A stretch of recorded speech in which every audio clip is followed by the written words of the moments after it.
Hey everyone, welcome to Enterprise Connect and the Cisco booth. My name is Kim Nguyen.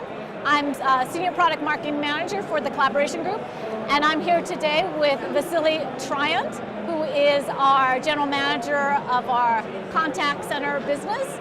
And we're going to ask him a little bit about cognitive collaboration and the Contact Center today.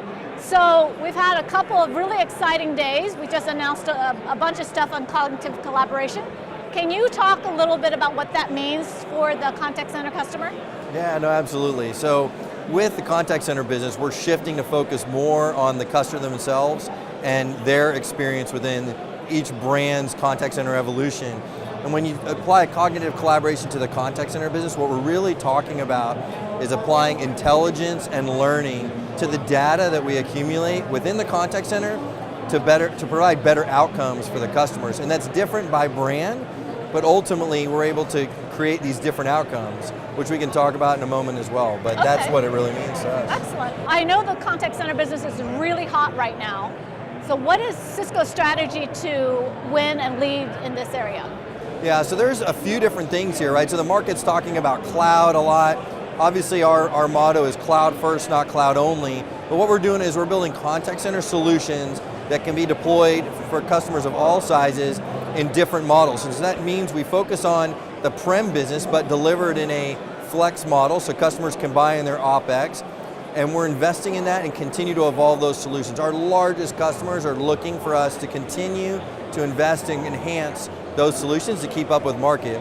And the second one is being able to take those on-prem solutions and put them in the cloud, but still completely secured into their own instance. And then the last is what everybody kind of talks about, gets more marketing emphasis, is multi-tenant public cloud. So really contact center software delivered how our customers want it, where they want it, but all through an operational model. And we're going to own that space. We have 3.8 million agents running on Cisco Contact Center solutions in one form or another, and they want us to take them forward. Sounds like a great strategy. We also talk a lot about bridges and not islands. What does that mean for contact center customers? There's a number of things when we talk about bridges, not islands. So within the contact center, it's a data-rich application that integrates with so many other systems within a company. And that could be systems of record like CRM, ticketing applications, ERP systems. And so we got to be able to create those bridges, and so it's having open APIs and being able to play nicely with them. But the bigger thing that I realized when I came into Cisco was there's this bridge to all these other amazing technologies we have. So when we talk about cognitive collaboration, we're bridging intelligence and learning assets that we've acquired into different pieces of Cisco's business, like a company and MindMeld, but also bridging in WebRTC technologies from WebEx, leveraging the massive global network we have from the WebEx platform, and then our calling assets. Every contact center customer has some sort of phone system. We need to be able to leverage and integrate those technologies from our calling platform, and so we're creating these bridges across the entire collaboration portfolio. When I hear you talk about contact center, I hear you use three terms a lot: contextual, suggestive, and predictive. What does that mean? So there's three behaviors that we want to enhance. So the traditional contact center is reactive. You call in, you chat in, someone responds to you.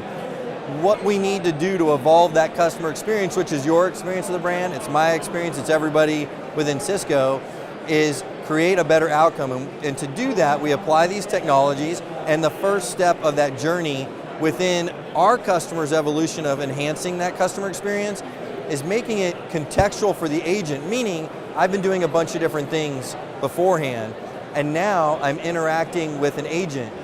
We're going to give them context, we're going to give them data, allow them to start having a better interaction. So they can say, hi Vasili, how are you doing? I noticed you were on our webpage today. So giving context versus you call in and it's, hi, how are you doing?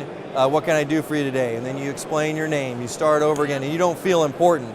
The next part is being suggestive, taking that data, applying learning across all our past interactions and saying, based on what we know, are there suggested answers? Are there suggested behaviors that an agent or a customer can take, or information that we can provide to enhance it? And the last is my favorite, which is predictive.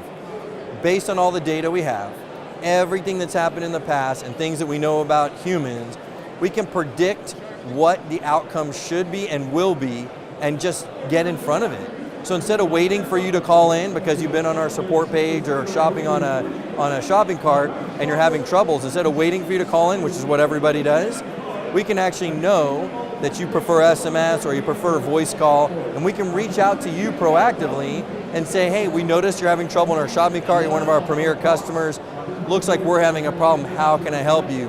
Changes the entire conversation because we front that emotional rise that happens within people that creates bad outcomes.